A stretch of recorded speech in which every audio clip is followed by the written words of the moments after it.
Bonjour à tous, voilà la correction du problème numéro 1. Dans ce problème numéro 1, on a donc un jeu et on désire estimer le gain moyen de l'organisateur en fonction du nombre de joueurs. Donc regardez l'évolution de ce gain en fonction du nombre de joueurs, c'est-à-dire plus il y a de joueurs. Ici j'ai programmé le tableur comme je vous l'ai montré dans la vidéo précédente. Donc je suis sur mon ordinateur, donc j'ai pu étendre plus facilement jusqu'à 1000 joueurs et non pas 500. J'ai étendu jusqu'à 1000 pour regarder un petit peu l'évolution de ce gain. Ici, donc le nombre de joueurs. Ici, les boules obtenues. Donc la programmation, comme on l'avait dit, un nombre aléatoire compris entre 1 et 10. Si j'obtiens 6, la boule numérotée 6, ça veut dire qu'elle est rouge dans l'énoncé. Et donc l'organisateur gagne 2 €. Gain de l'organisateur qui est programmé de la manière suivante.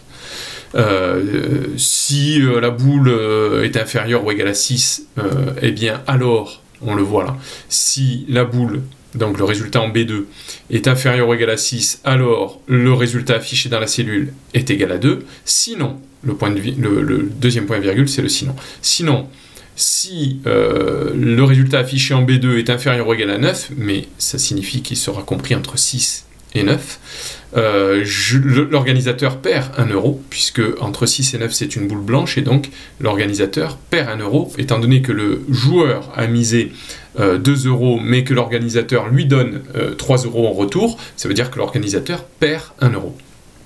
Et sinon, donc dernier point virgule, eh bien l'organisateur perd 2 € parce que si B2 n'est pas plus petit que 6 et qu'il n'est pas plus petit que 9, étant donné que B2 est un nombre aléatoire compris entre 1 et 10, ça veut dire qu'il sera égal à 10, et s'il est égal à 10, c'est que le tirage a été la boule noire, et pour la boule noire, l'organisateur donne 4 € au joueur qui lui-même a donné 2 €. Donc le joueur donne 2 €, mais l'organisateur rend 4. Ça veut dire que l'organisateur est perdant de 2 €. Voilà. Donc moins 2 pour l'organisateur. Voilà l'explication de cette programmation-là. Le cumul des gains. Pardon. Ah, donc du coup ça a changé. Bon. Le cumul des gains. Le cumul des gains, eh bien, c'est tout bête. La programmation, c'est, premier joueur, eh bien, comme il n'y a qu'un joueur, je mets ce qu'il y a dans la case, dans la cellule, pardon, C2. Voilà. Pour le deuxième joueur, eh bien, ce sera ce qu'a gagné l'organisateur avec le joueur précédent, avec tous les joueurs précédents, plus ce qu'il gagne, entre guillemets, hein, parce que ça peut être gain ou perte, on l'a déjà expliqué dans la vidéo précédente, plus ce qu'il gagne avec le joueur actuel. Donc ici, c'est ce qu'il a gagné avec les joueurs précédents, alors comme il n'y en a qu'un, ok, avec les joueurs précédents, plus ce qu'il gagne avec le joueur actuel. Donc ça sera le calcul 2 plus moins 1, ce qui donne 1. Alors comment je l'ai programmé? En disant, ben, c'est ce qu'il y a dans la cellule précédente, donc ce qu'il a gagné avec les joueurs précédents, ici D2, plus ce qu'il gagne avec le joueur actuel, c'est-à-dire ce qu'il y a dans C3. Et je mets le résultat dans D3. Et j'étire comme ça ma cellule, je la remplis avec la même formule, ça veut dire qu'il va aller récupérer à chaque fois ce qu'il y a dans la cellule juste au-dessus, donc ici ce qu'il a gagné avec les deux premiers joueurs, plus ce qu'il gagne avec le joueur actuel, donc ici D3 plus C4, ce qui nous donne 3. Et ainsi de suite. On le voit ici, D4 plus C5, et voilà. Voilà comment est remplie cette cellule, cette colonne du cumul des gains de l'organisateur.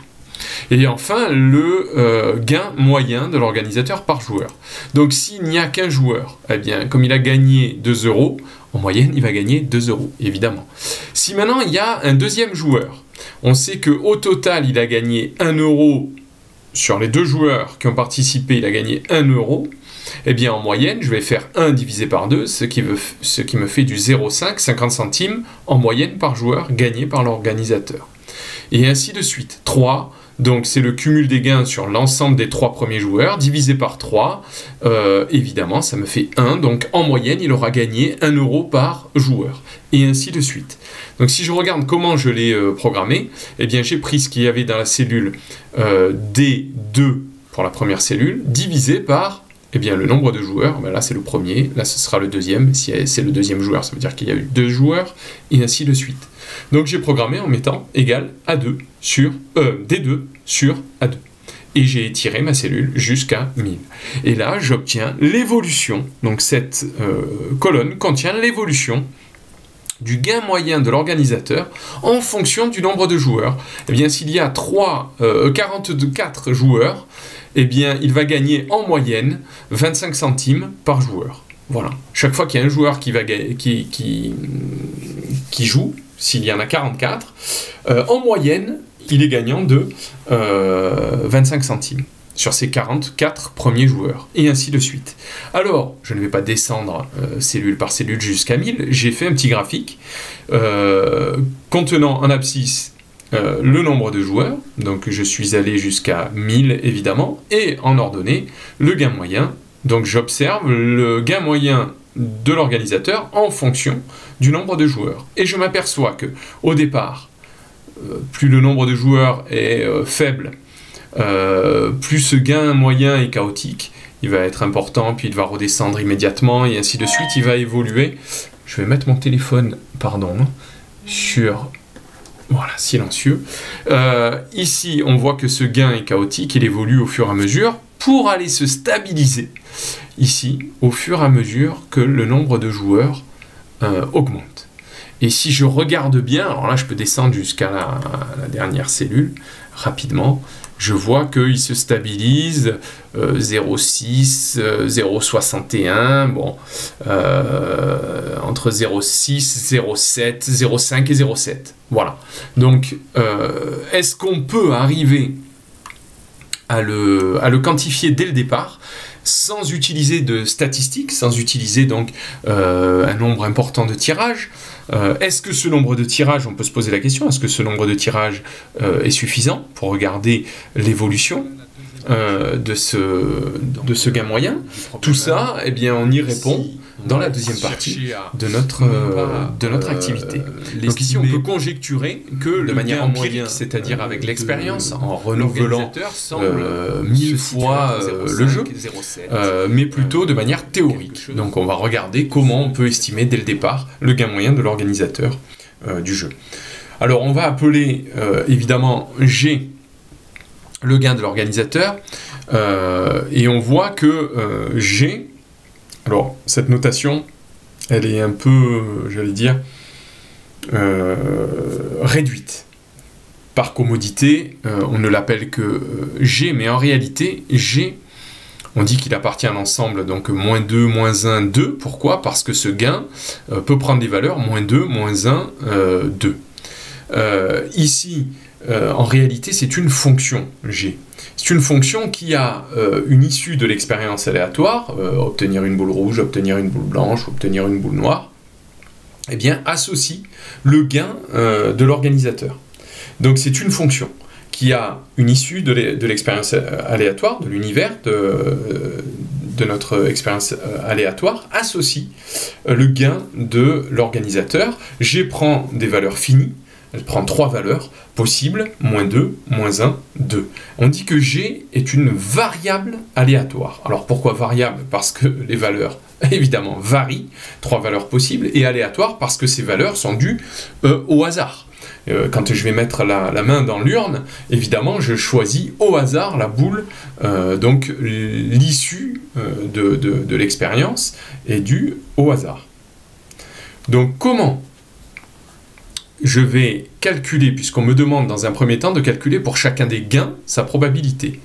Bien, le premier gain, moins 2, la probabilité que le gain soit égal à moins 2, eh bien, est de 1/10. Tout bêtement, parce que si le gain est égal à moins 2, c'est que la boule obtenue a été la boule noire. Donc une chance sur 10. Voilà pour le premier. La probabilité que le gain soit égal à moins 1. C'est-à-dire que si le gain est égal à moins 1, eh bien c'est que la boule qui a été tirée est une boule blanche. Donc j'ai 3 chances sur 10. Et enfin, la probabilité que le gain soit égal à 2. Et le gain égal à 2, ça veut dire que l'organisateur gagne 2 € et que c'est une boule rouge qui a été tirée. Donc j'ai 6 chances sur 10, soit 3 sur 5. 3/5. Probabilité que G soit égal à 2 est égale à 3/5, soit 0,6. Si on l'écrit sous forme décimale. J'ai donc une loi de probabilité qui est la suivante. On appelle ça la loi de probabilité de ma variable aléatoire, c'est-à-dire j'écris ici les probabilités correspondant aux valeurs prises par ma variable aléatoire. Dans le petit b, on vous dit dans vos cours de seconde comment se calcule la moyenne d'une série à l'aide des fréquences de chacune des valeurs. Eh bien, si j'ai une série statistique avec les valeurs x1, x2, xn, imaginez des notes, hein, et des fréquences, f1, f2, fn. La fréquence, évidemment, c'est la proportion que représente cette valeur dans la série. Si par exemple, dx1, imaginez une note égale à 10, eh bien j'ai eu 3 notes égales à 10 dans le trimestre, sur un total de 10 notes, eh bien ça voudra dire que ma fréquence est de 3 sur 10. Donc la note égale à 10, qui a une valeur égale à 10, a une fréquence de 3 sur 10. Proportion égale à 3 sur 10. Et ainsi de suite. Eh bien vous avez vu en seconde que pour calculer la moyenne de ces valeurs, il suffit de multiplier la fréquence par la valeur et d'en faire la somme à chaque fois. Donc f1 fois x1 plus f2 fois x2 plus etc. fn fois xn. Ça, c'est le calcul de la moyenne. Et je vous ai donné, donc pour ceux qui l'ont oublié, parce que ça vous le voyez en troisième, c'est pas, même peut-être avant, c'est pas formalisé exactement sur des cahiers peut-être, c'est dit, répété, mais il est évoqué cette loi des grands nombres. Et cette loi des grands nombres dit que plus on répète 2 fois notre expérience, ou plus notre échantillon a une taille importante, eh bien ces fréquences vont tendre vers un réel, et donc vont se stabiliser vers un réel qu'on appelle la probabilité de l'événement, ou la probabilité de l'issue. Et je m'explique, si par exemple vous jouez à pile ou face, eh bien, si vous jouez 10 fois à pile ou face, la fréquence de pile et la fréquence de face risquent d'être variables en fonction... Enfin, si c'est un camarade qui a fait les 10 lancers et que vous faites les 10 lancers, vos fréquences de pile et vos fréquences de face risquent d'être vraiment très différentes, très éloignées les unes des autres. Maintenant, si vous recommencez l'expérience un très grand nombre de fois, eh bien vous apercevez que vos fréquences vont tendre vers un nombre, et ce nombre, eh bien, il n'est pas difficile à deviner, c'est 0,5, soit 1,5. Et pourquoi 1,5? Eh bien parce que vous avez autant de chances de tomber, si la pièce est équilibrée, bien évidemment, et que vous lancez de la même manière, que ce soit votre camarade ou vous, le côté pile que le côté face. Voilà. Eh bien, cette loi des grands nombres nous dit que nos fréquences tendent vers un nombre qu'on appelle probabilité. Donc si je répète un très grand nombre de fois mon expérience, au-delà de 1000 joueurs, puisque 1000 peut être considéré comme pas suffisamment grand, eh bien on va s'apercevoir que la proportion ou la fréquence d'apparition de la valeur -2, c'est-à-dire les fois où l'organisateur perd, va se rapprocher de 1/10. C'est-à-dire qu'il y aura 10% des cas où l'organisateur va perdre 2 €. Il n'y aura que 30% des cas où il va perdre 1 €. Et il y aura 60% des cas où il va gagner 2 €. Voilà, c'est ça en réalité qui va se passer quand on répète un très grand nombre de fois notre expérience. Pourquoi 10%? Parce que 1/10 c'est 10%. Pourquoi 30%? Parce que 3/10 30%. Et là, évidemment, 60%. Donc, eh bien, quand je réitère un très grand nombre de fois mon expérience aléatoire, ma fréquence, les fréquences d'apparition de la valeur -2, -1 et 2 ben, sont données par les probabilités en réalité. C'est la loi des grands nombres qui nous le dit. Ces fréquences tendent vers les probabilités de réalisation des événements ou des issues. Donc ça veut dire que la fréquence d'apparition, pour un très grand nombre de fois où je répète l'expérience, elle est égale à la proba. La proba d'obtenir -2. Eh bien alors pour calculer le gain moyen, comme on l'a dit, eh bien c'est la fréquence fois la valeur. Donc pour calculer le gain moyen de l'organisateur, quand on répète un très grand nombre de fois notre expérience aléatoire, notre jeu, ça va être donc 1/10, la proba d'obtenir la valeur moins 2, multiplié par la valeur moins 2, plus 3/10, la proba d'obtenir moins 1, multiplié par la valeur moins 1, et ainsi de suite. Et on se retrouve avec donc un gain moyen de 0,7, soit 70 centimes par joueur. L'organisateur peut espérer, en moyenne, gagner donc 70 centimes par joueur. C'est ce qu'on appelle, en probabilité ou en statistique, l'espérance de la variable aléatoire grand G. Et on va la noter E de grand G, donc ici, comme ceci.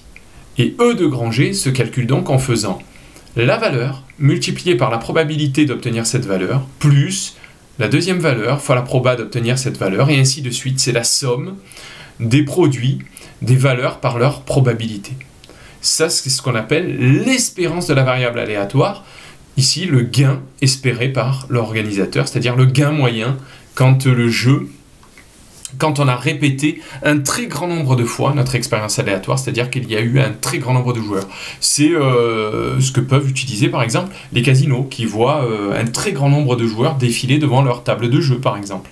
Voilà comment on peut calculer l'espérance ou le gain moyen, ici espéré par l'organisateur. Voilà pour notre premier problème.